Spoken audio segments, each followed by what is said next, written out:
अर्थ काफी जबरदस्त है, लेकिन इसकी बहुत सारी शानदार खूबियां हमारे लिए मुश्किलें भी पैदा करती है।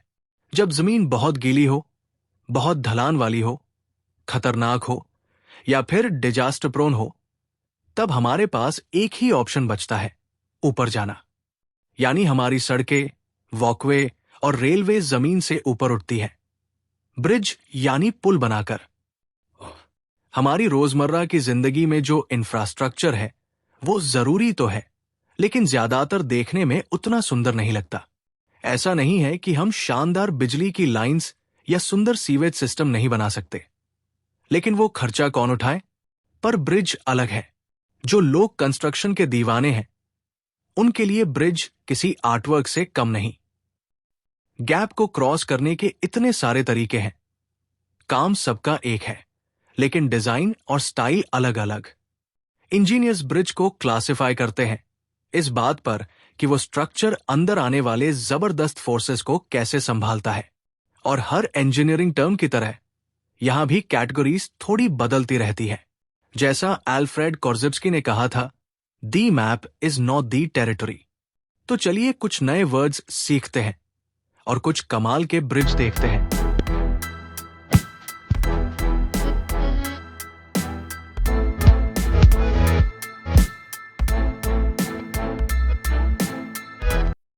बीम ब्रिज, सबसे सिंपल ब्रिज।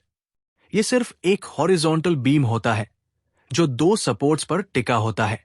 ये बीम रोल्ड स्टील बीम हो सकता है, जिसे स्ट्रिंगर भी कहते हैं, या एक बड़ा स्टील प्लेट से बना हुआ मेंबर, जिसे प्लेट गर्डर कहते हैं। आजकल जो भी ओवरपास ब्रिज बनते हैं, ट्रैफिक से ट्रैफिक को अलग करने के लिए, वो ज्यादातर बीम ब्रिजेस होते हैं जो कंक्रीट गर्डर्स का यूज करते हैं। कुछ ब्रिज बॉक्स गर्डर्स का इस्तेमाल करते हैं, जो एक तरह की बंद ट्यूब्स होती है। ये मटेरियल को एफिशिएंट तरीके से यूज करती है, पर इनकी एक लिमिट है।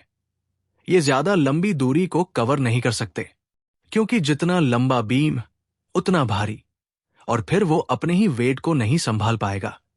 ऊपर से रोड और ट्रैफिक तो दूर की बात है। इसका सल्यूशन है गर्डर्स की जगह ट्रस का यूज करना।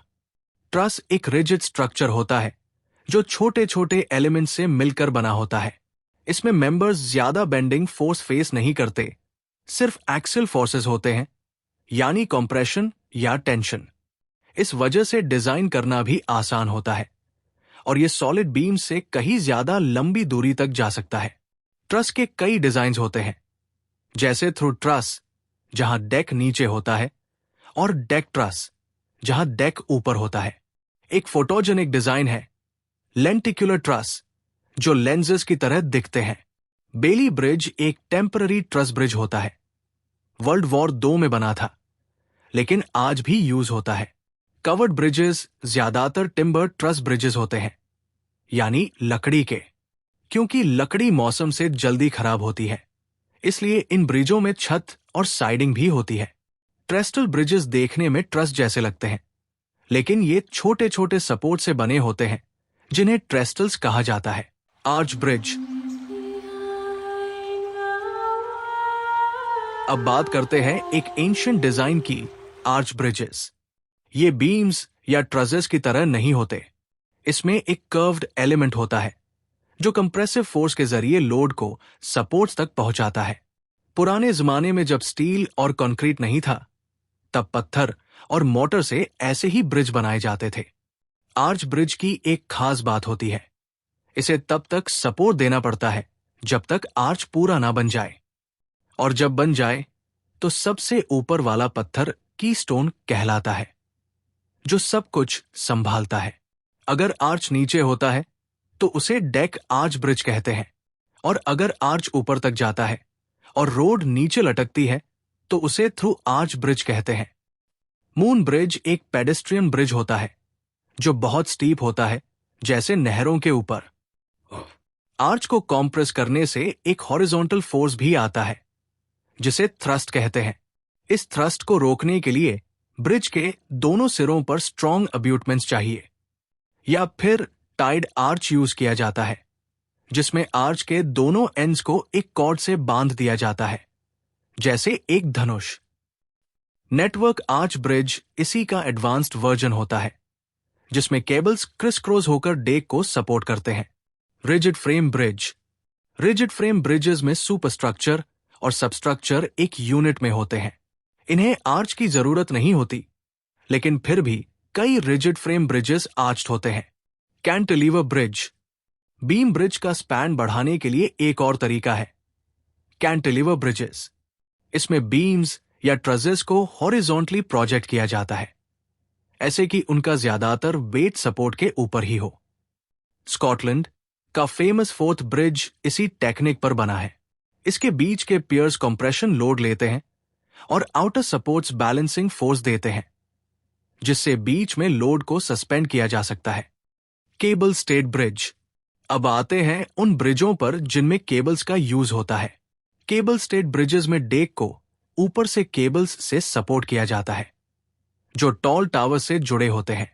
ये केबल्स एक फैन की तरह दिखते हैं, और इन्हीं की वजह से ये ब्रिज इतने आइकॉनिक दिखते हैं।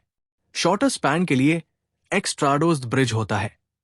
इसमें केबल स्टेड और गर्डर दोनों का यूज होता है। Suspension bridge. सस्पेंशन ब्रिजेस में डेक को केबल्स या चेन से लटकाया जाता है। क्लासिक रोप ब्रिजेस इसी कैटेगरी में आते हैं, लेकिन ये ज्यादा स्ट्रांग नहीं होते, इसलिए केवल पेडेस्ट्रियन यूज के लिए होते हैं। स्ट्रेस्ड रिबन ब्रिज में केबल्स डेक के अंदर ही होते हैं, जिससे वो डेक को कंप्रेशन में रखता है और स्टेबिलिटी देता है। लॉन्गेस्ट स्पैन वाले ब्रिज होते हैं suspended deck bridges. Main cables बहुत बड़े होते हैं और डेक नीचे लटकता है। ये ब्रिज स्लेंडर और एलिगेंट होते हैं और काफी आइकॉनिक भी। मेन केबल्स को टावर्स सपोर्ट करते हैं और ज्यादातर लोड इन टावर से फाउंडेशन तक ट्रांसफर होता है।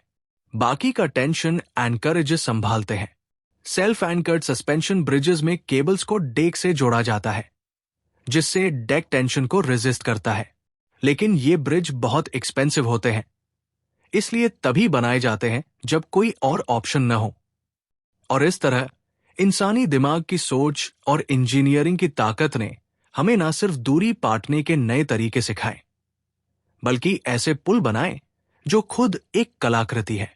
हर पुल एक कहानी है, कुछ इतिहास की, कुछ तकनीक की और कुछ इंसानी जिद की, जो कहती है हम रुकेंगे नहीं। चाहे वो बीम ब्रिज हो या सस्पेंशन ब्रिज, आर्च हो या मूवेबल ब्रिज, हर एक डिजाइन में छुपा है अनुभव, विज्ञान और जुनून। अगर आपको यह वीडियो पसंद आया हो तो लाइक जरूर करें। अगर आप स्ट्रक्चरल इंजीनियरिंग, आर्किटेक्चर या कंस्ट्रक्शन के दीवाने हैं तो चैनल को सब्सक्राइब करना मत भूलिए। और हां, कमेंट में बताइए आपका फेवरेट ब्रिज कौन सा है और क्यों। शायद अगली बार उसी पर एक डिटेल्ड वीडियो बना डालें। मैं हूं संदीप और आप देख रहे थे स्ट्रक्चरल डायनामो, जहां बातें होती है इंजीनियरिंग की, लेकिन अंदाज होता है कहानी सुनाने का। मिलते हैं अगले वीडियो में एक नए स्ट्रक्चर के साथ। तब तक के लिए बिल्ड स्मार्ट, थिंक स्ट्रांग।